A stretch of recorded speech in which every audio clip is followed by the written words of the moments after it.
हाय बच्चों, स्वागत है आप लोगों का। आज हम लोग क्लास 10th का मैथ्स का ट्रिग्नोमेट्री करने जा रहे हैं। जैसे हमने बताया था कि हमारा ये क्रैश कोर्स चल रहा है, तो हमारी यही कोशिश रहेगी कि हम आपको सारे सब्जेक्ट्स जल्दी जल्दी से और अच्छे तरीके से समझाएं। तो इसीलिए हमने पहले फ़िज़िक्स का चालू किया था। अगर आपने फ़िज़िक्स का नहीं देखा है तो आप फ़िज़िक्स का देख लें। और आज से हम लोग मैथ्स का चैप्टर चालू करने जा रहे हैं, ट्रिग्नोमेट्री। ये हमारा फर्स्ट लेक्चर है मैथ्स के क्रैश कोर्स के लिए। तो पहले हम समझते हैं ट्रिग्नोमेट्री है क्या। देखो, ट्रिग्नोमेट्री दो शब्दों से बना हुआ है, ट्रिग्नो और मेट्री। ट्रिग्नो मतलब होता है ट्राइंगल। ट्रिग्नो मतलब क्या होता है? ट्राइंगल। मेट्री मतलब होता है मेजर। तो ये एक्चुअली करता क्या है? ये साइड्स एंगल्स को मेजर करता है। किसके साइड्स एंगल्स को? ट्राइंगल के साइड्स और एंगल्स को मेजर करता है। अगर आपसे कोई डेफिनेशन पूछे, वैसे तो डेफिनेशन नहीं पूछता, लेकिन फिर भी चालू करने से पहले हमें ये जानना जरूरी होता है कि हम जो पढ़ रहे वो है क्या। तो क्या है ये? The branch of mathematics dealing with the relation of sides and angles and with the relevant function of any angles. मतलब क्या? ये वैसा मैथमेटिक्स का यह वो ब्रांच है जिसके अंदर किससे डील करता है? वो साइड्स और एंगल्स के रिलेशंस और उसके किसी भी एंगल के फंक्शंस, रिलेवेंट फंक्शंस का ये मेज़र करता है, डील करता है उसके साथ। मतलब ट्राइंगल के साइड्स को मेज़र करेगा। फॉर एग्जांपल, जैसे ये आपने एनसीईआरटी में एक एग्जांपल बहुत अच्छा पढ़ा होगा कि ये हम मान लेते हैं कि ये कुतुब मीनार है। ये कुतुब मीनार नहीं, रॉकेट ज़्यादा लग रहा है, फिर आप भी समझ लीजिए रॉकेट या कुतुब कुछ भी है। यहाँ से कोई आदमी खड़ा है, ये कोई आदमी यहाँ पे खड़ा है। अब उसको बिना मेज़र किए हुए इसकी हाइट, मतलब इसकी ऊंचाई नापनी है। तो देखो, आप ये क्या देख सकते हो कि एक राइट एंगल ट्राइंगल बनाएगा। देखो ये अगर उसको ये चीज़ पता हो, ये चीज़, तो वो ये पता कर लेगा। तो मतलब क्या, ये हमें मेजरमेंट में बहुत फ़ायदा करता है ये ट्रिग्नोमेट्री। तो इसमें कुछ कॉन्सेप्ट्स होते हैं, हम वो कॉन्सेप्ट्स देख लेंगे पहले छोटे छोटे, ताकि आपको प्रॉब्लम्स ना हो। हम पढ़ेंगे ट्रिग्नोमेट्री रेशियोज। हम पढ़ेंगे सबसे पहले इसमें ट्रिग्नोमेट्रिक रेशियोज। ठीक है, ट्रिग्नोमेट्रिक रेशियो। ठीक है, इसमें भी क्या? Trigonometry ratio of the angles पढ़ेंगे। ये क्या होता है? Ratio of the sides of a triangle. कौन सा triangle? Right triangle with respect to its acute angle. Acute angle आपको पता होगा क्या होता है? 90 डिग्री से छोटा, उसको हम लोग एक्यूट एंगल कहते हैं। With respect to acute angle मतलब ट्रिग्नोमेट्री रेशियो ऑफ एंगल्स क्या होता है? जब हम दो साइड का रेशियो, मतलब रेशियो ऑफ साइड्स का जब हम पढ़ते हैं उसके बारे में, किसके रिस्पेक्ट में? एक्यूट एंगल के रिस्पेक्ट में, तब हम लोग को जो मिलता है रेशियो, उसको हम लोग trigonometry ratio of the angle कहते हैं। ठीक है, अब जैसे देखते हैं राइट एंगल ट्राइंगल। आप पहले बना लेते हैं, एक ड्रॉ कर लेते हैं। ठीक है, ये आपको पता होगा, ये होता है बेस, सबको पता है। ये होता है हाइट, ये भी सबको पता है। और ये होता है अपना हाइपोटेनियस। हाइपोटेनियस होता है ये। यू है ये हाइपोटेनियस। फॉर्मूला हमने पाइथागोरस थ्योरम पढ़ा ही होगा। हाइपोटेनियस इक्वल टू हाइट का स्क्वायर प्लस बेस का स्क्वायर, यही होता है।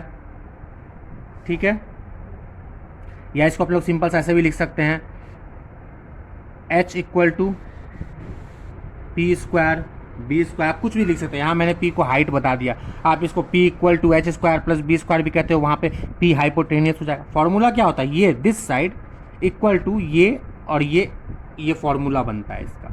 तब हम लोग कुछ फार्मूलाज देखते हैं, इसको पहले नाम दे देते हैं A B C। अब हम लोग पढ़ते हैं कुछ formulas. Sine of angle A, angle A मतलब ये angle, sine of angle A हो जाएगा side opposite to angle A divided by hypotenuse. तो क्या side opposite to angle A कौन सा है, दैट इज BC। तो BC डिवाइडेड बाई हाइपोटेनस क्या है, AC। ये समझ में आया। साइन ऑफ एंगल मतलब किसी भी एंगल का साइन आपको निकालने बोलेगा तो आपको क्या करना होगा, उसके just opposite side divided by hypotenuse. ठीक है, या सिंपल सा हम कह सकते हैं, अगर अपने नॉर्मल टर्म में बात करें तो परपेंडिकुलर। फॉर एग्जाम्पल इसके लिए कौन परपेंडिकुलर, इस एंगल के लिए कौन परपेंडिकुलर है, दैट लाइन परपेंडिकुलर है। समझ, अगर ये हम लोग एंगल लेते, ये इसके लिए कौन परपेंडिकुलर होता, इसके लिए ये लाइन परपेंडिकुलर होती। समझ रहे हैं, मतलब साइड अपोजिट टू एंगल है, जिस एंगल का अगर मुझे पूछता साइन ऑफ एंगल C, तो मैं क्या करता, ये AB जो कि अपोजिट साइड है AB डिवाइडेड बाई AC, तो ये हो गया आपका साइन। सेकेंड हम लोग पढ़ेंगे इसमें साइन है। ठीक है, अब सेकेंड है कोसाइन। ठीक है, कोसाइन ऑफ एंगल। अभी हम लोग सब एंगल ए के रिस्पेक्टिव में बात करेंगे ताकि आपको समझ में आएगा कि क्या है। Side adjacent to angle A divided by hypotenuse. यहाँ पे भी हम लोग एक फिगर बना लेते ताकि आपको उसमें बार बार उधर जाकर मतलब नेक्स्ट करके रिफर नहीं करना पड़े। सिंपल सा, ये हमने क्या माना था, ABC। अभी हम लोग एंगल ए निकाल रहे हैं, तो साइड एडजेसेंट टू ए मतलब जो साइड उसमें वही सेम साइड, तो AB डिवाइडेड बाई AC। मतलब क्या, कोसाइन पूछेगा तो सिंपल सा बेस, जिस एंगल के रिस्पेक्ट में पूछेगा उसका बेस। इस एंगल के रिस्पेक्ट में पूछा तो इसका बेस कौन है, AB है। अगर ये एंगल पूछते तो इसके रिस्पेक्ट में बेस कौन होता है, ये होता। क्योंकि हमें पता है परपेंडिकुलर और बेस हम लोग अपने हिसाब से चेंज कर सकते हैं, डिपेंड करता है कि किसको हम क्या मान रहे हैं। तीसरा है टेंजेंट। अब है टेंजेंट, जिसको हम लोग टैन थीटा भी कहते हैं। टेंजेंट ऑफ एंगल ए, ये हो जाएगा side opposite to angle A divided by side opposite to angle B. ठीक है, इसको हम लोग कहेंगे साइड, आपको पता है कौन कौन सा साइड होगा एंगल ए के रिस्पेक्ट में, side opposite to angle A BC divided by AB। तो आप लोग इसको ऐसे लिख सकते हैं, परपेंडिकुलर बाई बेस। इस पे रिस्पेक्ट में इसको आप लोग क्या लिख सकते हैं, बेस बाई हाइपोटेनियस लिख सकते हैं। समझ में आया। अब है चौथा है जो जल्दी जल्दी हम लोग देख लेंगे, इसमें ज़्यादा टाइम वेस्ट, कॉन्सेकेंट है।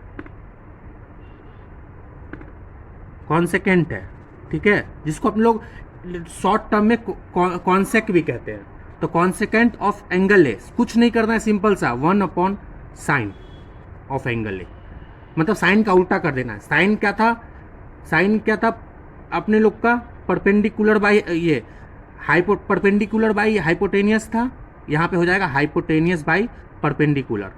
हाइपोटेनियस क्या है इसमें, AC बाई BC, मतलब उल्टा कर देना है सिर्फ। वैसे ही सेम सेकटेंट हो जाएगा of angle A, 1/1 cosine of angle A. वही चीज उसमें बेस बाई हाइपोटेनियस था, हमने पढ़ा था। इसमें क्या हो जाएगा, हाइपोटेनियस बाई बेस। तो हाइपोटेनियस बाई बेस मतलब AC बाई बेस क्या हो जाएगा, AB। लास्ट क्या है, कॉन्टेंजेंट ऑफ एंगल ए। क्या हो जाएगा ये, 1/टेंजेंट ऑफ एंगल ए। मतलब ये हो जाएगा अपने लोग को, उसमें क्या था, परपेंडिकुलर बाई बेस, यहाँ हो जाएगा बेस बाई परपेंडिकुलर। ठीक है, मतलब AB डिवाइडेड बाई BC।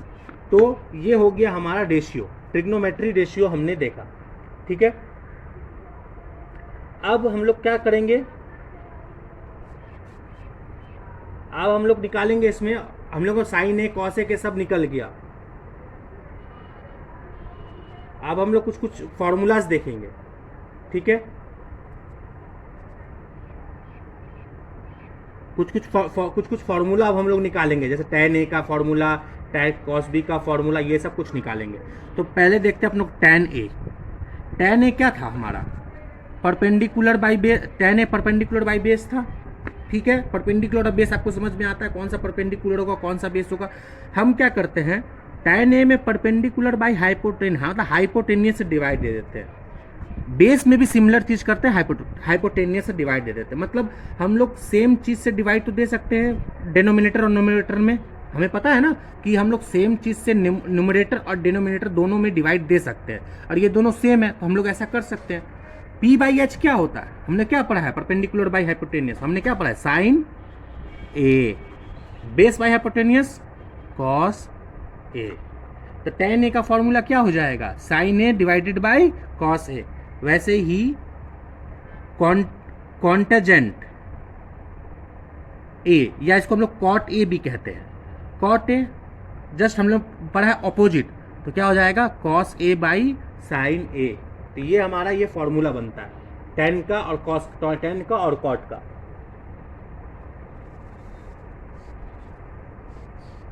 ठीक है, तो चलो आज के लिए हमने इतना फॉर्मूला देखा। आज मैंने सिंपल सा आज बेसिक चालू किया ताकि आपको ये समझ में आए कि ये होता क्या है ट्रिग्नोमेट्री। इसके बाद हम लोग दूसरा लेक्चर पढ़ेंगे जिसमें हम लोग सॉल्व करना चालू करेंगे क्वेश्चंस को, कि कैसे सॉल्व होगा। आज अगर मैं ज़्यादा पढ़ाऊंगा तो आपको थोड़ा वो दिक्कत होगी समझने में, इसलिए पहले आप इसको अच्छे से समझ लो। शुरुआत में हो सकता है कि आपको ये बेसिक लगे, लेकिन ये बहुत ज़रूरी है समझने के लिए, परपेंडिकुलर, बेस, हाइपोटेनियस, फार्मूलाज याद करने के लिए, तो ये बहुत ज़रूरी है। और कोई भी प्रॉब्लम हो तो आप हमें हमारे इंस्टाग्राम चैनल और यूट्यूब पे कमेंट कर सकते हैं, मैं आपके लिए हमेशा रेडी रहूँगा। और हाँ, सब्सक्राइब जरूर कर दें, क्योंकि सब्सक्राइब करिएगा तभी मुझे भी मोटिवेशन मिलेगा कि मैं और लेक्चर डालूँ। Thank you.